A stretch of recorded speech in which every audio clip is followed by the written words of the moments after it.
मी आदेश बांदेकर आपल्या सगळ्यांचं मनापासून स्वागत करतो। आज आपण स्वराज्य रक्षक संभाजीमधल्या सोयराबाईंना भेटणार आहोत, म्हणजेच स्नेहलता वसईकर। आणि कायम पडद्याच्या मागे राहून ॲक्शन एवढंच म्हणणारे पण खूप महत्त्वाचं काम करणारे गिरीश वसईकर या कुटुंबाला आज आपण बोलतं करणार आहोत आणि आजच्या भागात काय घडणार ते अनुभवूया। स्नेहा एक उत्तम कलाकार तर आहेच, पण त्याचबरोबर ती एक छान क्रिएटिव्ह माइंड आहे तिचं। स्नेहाच इतकी बोलते की गिरीशला बोलायची वेळच येत नाही, पण एनिवेज तो इतर वेळेला तिच्याशी बोलत असणारच भरपूर, कारण त्यांच्या आवडीनिवडी मला असं वाटतं की त्या सारख्या असाव्यात, कारण गिरीश मोठ्या मोठ्या गिफ्ट्स देत असतो स्नेहाला। सोयराबाई करताना त्याच्यावरती खूप मोठी जबाबदारी होती, कारण सोयराबाई हे कॅरेक्टर असं इतकं मोठं आहे आणि त्याला एवढी डेप्थ आहे, पण आमच्या स्नेहलतानं खूप उत्तम काम केलं, छान काम केलं, डेप्थमध्ये विचार करून काम केलं, छान हसत खेळत आम्ही शूटिंग करायचो, धमाल असायची त्या सेटवरती। अशीच तू राहा स्नेहलता। नमस्कार। नमस्कार। नमस्कार। बालपण कुठलं? बालपण गोरेगावचंच। आपलं बालपण जोगेश्वरी, मग कांदिवली आणि आता गोरेगाव। शाळा कुठली? शाळा जोगेश्वरीत असताना सरस्वती विद्या मंदिर आणि कांदिवलीत असताना एकविरा विद्यालय। कॉलेज?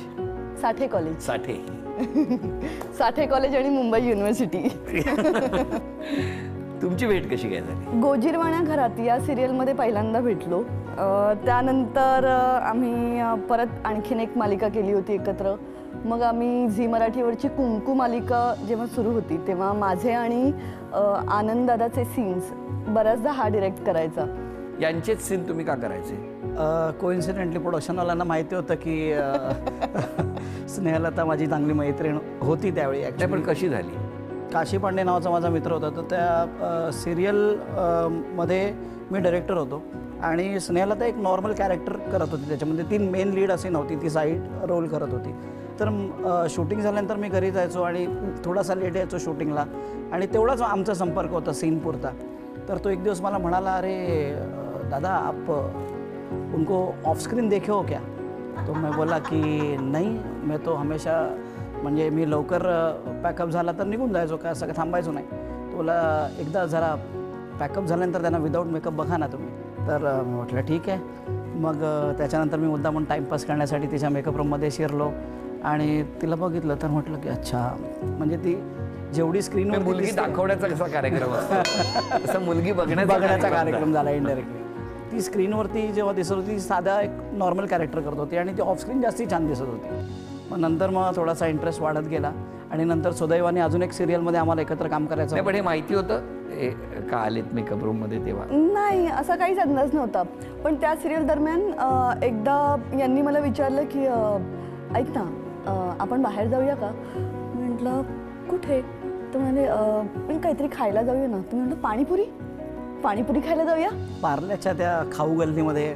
तर यांना असं वाटलं की हे आणि मी आम्ही दोघंच जाणार आहोत, पण हे मला हो म्हणाल्यावर मी सेटवरती सगळ्या आर्टिस्टना विचारलं। वरात घेऊन आली, सुनील तावडे, शेखर फडके सगळे पाणीपुरी खायला आले आणि त्यावेळेचं आमचं मला जे संभाषण करायचं होतं ते राहून गेलं बेसिकली। हो, पण मला खूप स्ट्रगल पाणीपुरी खाताना जो एक टच झाला त्याच्यावरनं असं लक्षात आलं की ओके, म्हणजे आपली मैत्री पुढे आयुष्यात वाढू शकते। साठे महाविद्यालयात असताना या क्षेत्रातच भविष्यात काम करणार असं वाटलं होतं? साठे महाविद्यालयात यासाठीच मी खरं तर ॲडमिशन घेतलं होतं। बरं। कारण त्याच्या आधी 10वीत असताना मी राजासिंह नावाचं नाटक केलं होतं आणि त्या दरम्यान रुपारेल साठे या कॉलेजमध्ये नाटकाचं वलय जास्त आहे आणि तिथे तुम्हाला खूप इंटरेस्ट घेऊन स्वतःची आवड जपता येते हे मला कळलं होतं। नाटकातून कामं करताना डान्सची आवड निर्माण झाली। मग इंदुमती लिहिले होत्या कॉलेजमध्ये। येस, किती वर्षांनी बरं वाटलं दीदींचं नाव आलं। आणि फोक डान्स त्यांच्याकडून शिकायला मिळतो याहून मोठी भाग्याची गोष्ट नव्हती। या सगळ्या प्रवासात तुम्ही काही इंटर कॉलेज वगैरे कधी नाही ना? नाही, कॉलेजमध्ये सिंगिंग करण्याचा प्रयत्न केला 2-3 वेळा, पण मला गाणी ऐकायला आणि ऐकवायला म्हणतो आज एखादा ऐकवाच ना मग। खूबसूरत है तू तो हूँ मैं भी हंसी, तू मुझे आजमाने की कोशिश न कर, मैं तेरे इश्क में मर न जाऊं कहीं, तू मुझे आजमाने की कोशिश न कर।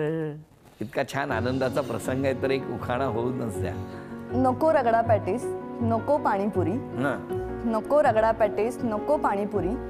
गिरीशला माझी एकच रिक्वेस्ट, शूटिंग संपलं की सरळ यायचं घरी. अरे वा, अरे हा उखाणा आहे का धमकी आहे? ते त्यांनी पहिल्याच दिवशी घेतली होती. किती वर्ष झाली लग्नाला? या वर्षी आमच्या लग्नाला 10 वर्ष होती. अरे वा. घरी कळलं तेव्हा काय प्रतिक्रिया होती? नाही ना, थांबा, याच्या आधीचा किस्सा सांगते मी, मग तू सांग. मी याच्याशी लग्न करायचं पूर्ण ठरवलं होतं. ते त्या दिवशी जेव्हा मी एकदा याच्या घरी गेले होते आणि तो तयार होत होता आणि तयार झाला की आम्ही फिल्म बघायला जाणार होतो. सो मी हॉलमध्ये बसले होते की हा आतमध्ये तयार होतो पण आपण बसलोय. हात पूर्ण तयार झाला, देवपूजा झाली, सगळं झालं आणि आम्ही बाहेर पडताना हा आतमध्ये असा आला आणि फोटोला नमस्कार केला त्याने आणि तो गेला. तर तेव्हा माझं लक्ष नाही गेलं की हा आतमध्ये येऊन परत कोणाला नमस्कार करून गेला. जेव्हा दुसऱ्या दिवशी मी आले होते तेव्हा मी बघितलं तर तो आईवडिलांचा फोटो होता आणि हे तो आजही नित्य नियमाने करतो. तेव्हा मला असं वाटलं की जो मुलगा आई वडील गेल्यानंतरही त्यांच्या पाया पडून घराबाहेर पडतो तो आपल्या आई वडिलांनाही तेवढाच मान देईल. सो तेव्हाच पक्क झालं होतं की लग्न करणार तर येस गिरीश बरोबर. आज इतक्या वर्षानंतर या सगळ्या आठवणी आहेत. 10 वर्षापूर्वी म्हणजे तुझ्या लक्षातही नसेल, ती कदाचित रोजची प्रॅक्टिस झाली असेल. हो. आईबाबांचा आशीर्वाद घेऊन बाहेर पडणं. कारण काय झालं होतं की 1998 साली माझे वडील गेले तेव्हा मी बराच यंग होतो आणि तशी जबाबदारी पेलायच्या लायकीचा नव्हतो. आणि आई होती, मोठी बहीण होती आणि तिचं लग्न झालं होतं जस्ट. आणि त्याच्यानंतर मग 2002 साली आई गेली आणि आई गेल्यानंतर मला जवळजवळ 1 महिना विश्वास बसत नव्हता की आई गेली आहे आणि मी रोज रात्री रडायचो. तर मग अल्टिमेटली माझ्याकडे एकच ऑप्शन होतं की मी स्वतःला समजावतो की आता ह्याच्यापुढे तुला आयुष्य जगायचं आहे तुझ्या बहिणीसाठी किंवा नंतर तुझ्या होणाऱ्या फॅमिलीसाठी तुला आयुष्य जगायचं आहे. 2002 सालापासून 2010 सालापर्यंत मी एकटा राहत होतो आणि फॉर्च्युनेटली मी वाया नाही गेलो कारण मी सतत काही ना काहीतरी काम करत राहिलो आणि स्वतःला बिझी ठेवलं आणि माझी संगत वाईट लोकांबरोबर नव्हती. त्याच्यामुळे मी फॉर्च्युनेट समजतो की मी चांगल्या मित्रांबरोबर मैत्री केली. आणि नंतर साधारणतः मला वाटतं 8-9च्या दरम्यान आमची ओळख झाली असेल व्यवस्थितपणे. आणि एक कॉमेडी किस्सा सांगू इच्छितो मी जर हो चालेल ना. आमचं ठरलं लग्न करायचं वगैरे आणि हिचे वडील डेफिनेटली अपोज होते आणि हिने मला एकदा सांगितलं की माझ्या घरच्यांना तुला एकदा भेटायचं आहे तर तू येशील का? म्हटलं ठीक आहे, हरकत नाही. तर मी आपलं एक शूटिंग करत होतो आणि त्याच्यानंतर साधारणतः रात्री 10 वाजता हिच्या घरी पोचलो चारकोपला. आणि चारकोपला मी घरात एंटर झालो, माझ्या वतीने मी एकटाच होतो आणि हिची अख्खी फॅमिली म्हणजे 20 एक लोक बसले होते. आजोबा आणि सगळेच मावशी. हिचे आजोबा म्हणजे एक कमांडर. तर मग त्यांनी माझा इंटरव्ह्यू सुरू केला आणि त्यांनी माझा कॉन्फिडन्स बघितला आणि त्याच्यानंतर मग आणि हिचे बाबा तोंड रुसवून असे बसले होते लांब. मग नंतर सगळं ते त्यांना मान्य झालं की हा मुलगा स्नेहलसाठी योग्य आहे वगैरे वगैरे. आणि मग त्यांनी पेढे वाटायला सुरुवात केली आणि नंतर हिच्या वडिलांनी जबरदस्ती मला पेढा भरवला आणि आत्ता सिच्युएशन अशी आहे की ते माझे चांगले मित्र आहेत. हो. पण आता मागे वळून बघताना कसं वाटतंय? मला खूप एक वाईट सवय होती, आता ती मी मोडली हळूहळू, की मी एखादी सिरियल सुरुवात करायचो आणि कंटाळायचो 2-1 महिन्यात आणि त्याच्यानंतर ती सिरियल पुढे जाऊन हिट व्हायची आणि हिनं मला नेहमी म्हणायची बघितलं तू सुरुवात केली आणि दुसऱ्यांनी मलाही खाल्ली. तर असं मी अनेकदा केलं, म्हणजे हे हिला इग्नोर करत राहिलो. आता नंतर मला कालांतराने लक्षात आलं की त्यावेळी करेक्ट बोलत होती. जर मी त्यावेळी ती सिरियल कंटिन्यू केली असती तर कदाचित मी एका वेगळ्या टप्प्यावरती असतो आता आयुष्याच्या आणि एका वेगळ्या लेवलवरती असतो. पण माझा स्वभाव तसा होता आणि मला कुठल्याही गोष्टीमध्ये जास्ती माझा रस संपला की माझा इंटरेस्ट त्याच्यातला कमी होतो. एकच मालिका होती पिंजरा, जी मला खूप मनापासून करायला आवडली कारण त्याची कथा, कॅरेक्टरायझेशन्स आणि हे म्हणजे एक डायरेक्टरसाठी तो एक म्हणतो ना आपण थाळी असते ना, एक स्पेशल थाळी तशी मांडलेली होती. सगळे कॅरेक्टर्स, त्याचं रायटिंग, त्याचा screen play, everything was very nice आणि ती सिरियल लोकांना खूप आवडली. म्हणजे अजूनपर्यंत लोक त्या सिरियलमुळे मला ओळखतात आणि ती सिरियल खूप अजरामर झाली. स्वराज्य रक्षक संभाजीच्या सेटवरती किंवा त्या कुटुंबाचं कसं काय असतं सहभाग किंवा तिकडचं वावरणं किती आनंद देणार आहे तुम्हाला? मला माझ्या प्रत्येक सेटवरती काम करताना आनंद होतो कारण मला वाटतं मग ते कुठलंही माध्यम का असे ना, सिरियल असो, फिल्म असो, ॲड असो, नाही तर आणखीन काही वेगळं काम असो, नाटक असो, मला वाटतं जेव्हा तुम्ही काम करायला म्हणून एखाद्या ठिकाणी जातात तेव्हा ती तुमची फॅमिली होते. कारण सकाळपासून संध्याकाळपर्यंत तिथले जे स्पॉट दादा असतात ते तुमची आईवडिलांसारखी काळजी घेत असतात. तुम्हाला ठसका लागला धावत जाऊन पाणी घेऊन येतात.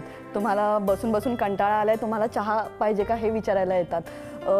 प्रोड्युसर्स तुमची वेळोवेळी काळजी घेत असतात की या सगळ्या गोष्टी तुम्हाला करेक्ट वेमध्ये पोहोचतायत की नाही. जे डिरेक्टर असतात ते त्या आर्टिस्टकडून सीन काढण्याचा चांगला प्रयत्न करतात. म्हणजे मला वाटतं माझ्या आयुष्याच्या प्रत्येक टप्प्यावर मला जी माणसं मिळाली आहेत ना त्यांच्यामुळे आज मी समृद्ध होत गेले. स्वराज्य रक्षक संभाजीसारखी टीम तर मिळणं अशक्य आहे. कारण तुमच्याबद्दल एक बाईट आहे, बघूया आपण. दिग्दर्शक बोलतायत. अभिनेत्री स्नेहा, डान्सर स्नेहा, खूप छान चित्र काढणारी स्नेहा, हेल्थ कॉन्शियस स्नेहा, उत्तम स्वयंपाक करणारी स्नेहा, विशेषतः खोबऱ्याचे लाडू जे मला खूप आवडतात. स्वराज्य रक्षक संभाजी मालिका शूटिंग करत असताना मध्ये आधे स्नेहा खोबऱ्याचे लाडू घेऊन यायची. माझ्या आग्रहास्तव बऱ्याच वेळा ती स्वतः रात्री लाडू बनवून पहाटे उठून लाडू बनवून ती घेऊन यायची. बऱ्याच वेळा मी तिला चेष्टा मस्करीमध्ये म्हणायचो की तू एक दुकान टाक खोबऱ्याचे लाडू विकण्याचं, खूप खूप पॉप्युलर होशील. आजही मी तिला तेच म्हणेल की वेळ मिळाला तर एक दुकान टाक, खोबऱ्याचे लाडू घ्यायला मी आठवड्याला नक्की येईन. बऱ्याच वेळा प्रश्न पडायचा की हे सगळं करण्यासाठी या मुलीला 24 तास कमी पडतात का. पण ती ह्या सगळ्या गोष्टी मॅनेज करत आहे. स्वतः खूप हेल्थ कॉन्शियस आहे. खोबऱ्याचे लाडू हे काय आहे?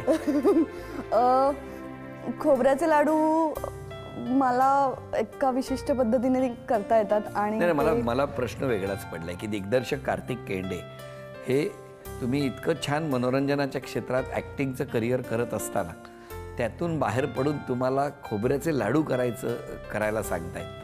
ते सांगण्यामागची भावना काय? तुम्हाला या क्षेत्रात काम करू द्यायचं नाही ना. म्हणजे काय आहे, मला वाटतं मी एखादा कुकरी शोज करेन मग वरती. या दोघांशी गप्पा तर छान रंगतायत. आता जरा एक पहिला खेळ बघूया. या खेळात काय घडणार? एक टप्पा पडून हा चेंडू या बास्केटमध्ये गोळा व्हायला पाहिजे. 10-10 म्हणजे 20 संधी. दोघांची मिळून गुणसंख्या 10 होणं गरजेचं आहे. सुरुवात तुमच्यापासून. 1 3-0 5-0 6-1 7-2 8-3 9-4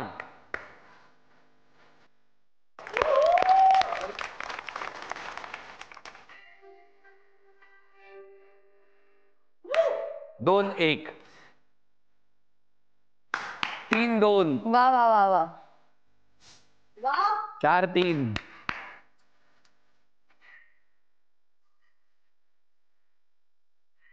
7-4 8-5 9-6. झी मराठीकडून ही भेटवस्तू तुमच्यासाठी. अभिनंदन. चांदीची तुळस आलेली आहे आणि तुमच्या कुटुंबात ही चांदीची अन्नपूर्णा सुद्धा आलेली आहे. अभिनंदन. बरं, आज क्षमा मागायची असेल तर कोणाची मागणार? सगळ्यात आधी माझ्या मुलीची क्षमा मागेन. कारण आम्ही दोघंही ज्या फील्डमध्ये आहोत आम्हाला तिला पूर्ण वेळ देता येत नाही. आणि दुसरं म्हणजे मी माझ्या आजूबाजूला असणाऱ्या लोकांची माफी मागेन ज्यांना मी कधी दुखावलं असेल. पण दुखावण्याचा कोणालाच हेतू नसतो. जर दुखावलं असेल तर खरंच सॉरी. आज सॉरी म्हणायचं. माझ्या आयुष्यातल्या 4 लिडिंग लेडीज आहेत. त्यांना मी म्हणेन, आईपासून सुरुवात करतो की आई असताना तेवढा वेळ नाही घालवला मी तिच्याबरोबर. तर तो क्वालिटी टाईम जर मी आईबरोबर ती स्पेंड केला असता तर कदाचित मी तिच्याबरोबर जास्ती संवाद साधू शकलो असतो आणि तिला जास्ती वेळ देऊ शकलो असतो.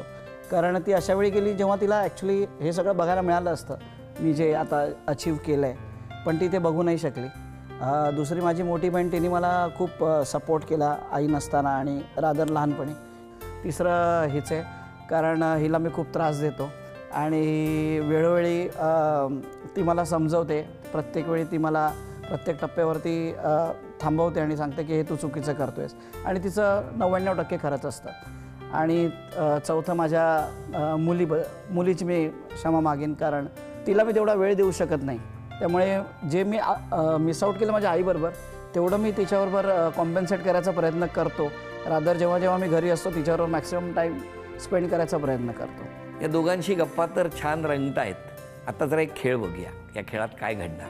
चित्र काढायचं, एकाने चित्र काढायचं, दुसऱ्याने ओळखायचं. 2 संधी तुमच्यासाठी, 2 संधी गिरीशी तुमच्यासाठी. ॲक्टिंग करायची नाही, जरा ऐक.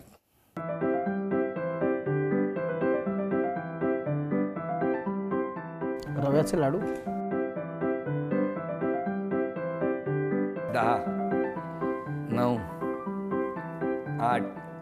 ॲक्टिंग नाही. 7. चित्र काढत राहायचं. 6, 5, 4, लाडू.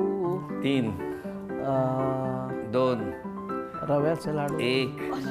Diet food. वेळ संपली. तुला फटके देऊ, तू मुद्दाम केलंच आहे. नाही, काय होतं, खोबऱ्याचे लाडू, खोबरं काढलं, इथे नारळ पाणी पण काढलं. मी खोबऱ्याचे लाडूच बोललो ना आधी. रव्याचे बोललास तू. रव्याचे लाडू. हां, देते तुला आता रव्याचे करून. थांब.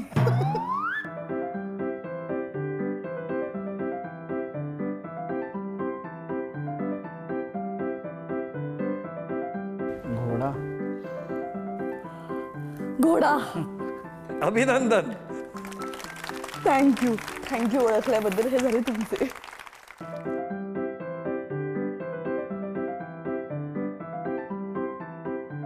पुढे काही नाही. एक हिंट देऊ शकतो ना, बाजूला बोलायचं नाही. बोलायचं न नाही. बोलता चित्रातून.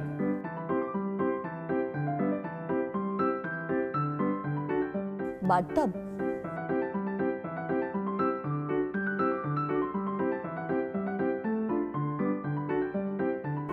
सोफा. 10, 9, 8, 7, 6, कशाशी रिलेटेड आहे ते तर सांग. 5, लाडू. करेक्ट. अनारसे. 3, पुरी. 1.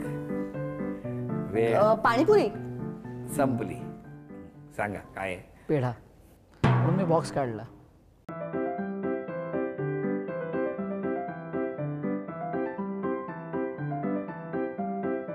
रामलाल. 10, 9, 8, रबडी. 7, 6, जलेबी. 5, 4. थांब ना, काहीतरी वेगळं कर ना. क्रिएटिव्ह. मग एवढं तुला आईस्क्रीम. हिंट दिले मी. वेळ संपली. एवढं छान काढलं. काय असेल विचार कर. एवढं क्रिएटिव्ह काढलं मी. रामलालला माहित. अगं रामलाल पाणीपुरीवाला. पाणीपुरी होती, इकडे लटकवली होती साईडला मी. पण मला हे आवडली क्रिएटिव्हिटी. ती खाली त्याने व्यवस्थित स्टँड काढलाय. ठेला काढला त्याने, पण पाणीपुरी एवढी लहान काढली. युजली पाणीपुरी बाहेर लटकवलेली असते ना, म्हणून मी जरा क्रिएटिव्ह. सर, तुम्ही आर्ट डिरेक्शन वरतीच लक्ष दिलं. तुम्ही डायरेक्शन विचारला. दोघांशी गप्पा सुरू झाल्यानंतर गप्पा मारत असताना अगदी कॉलेजच्या काळापासून, शाळेपासून, आईवडिलांपासून ते अनेक नकळत घडलेले संस्कार, त्या संस्कारातून जडलेलं प्रेम, ते स्ट्रगल करत या टप्प्यापर्यंत आलेले आहोत. तुमच्या दोघांनाही खूप खूप शुभेच्छा. आणि तुमच्या दोघांच्या सुखी संसारासाठी सिद्धिविनायकाच्या चरणी प्रार्थना. आणि या प्रार्थनेबरोबरच आता क्षण आलेला आहे सन्मानाचा. झी मराठीकडून ही भेटवस्तू उत्तमोत्तम कॉन्ट्रॅक्ट साईन करण्यासाठी थँक्यू सो मच. स्नेहलता वहिनींना तथास्तु पुणे यांच्याकडून ही पैठणी. अभिनंदन. आजचा भाग इथेच संपवूया आणि पुन्हा भेटूया अशीच एक पैठणी घेऊन होम मिनिस्टरच्या पुढच्या भागात. नमस्कार.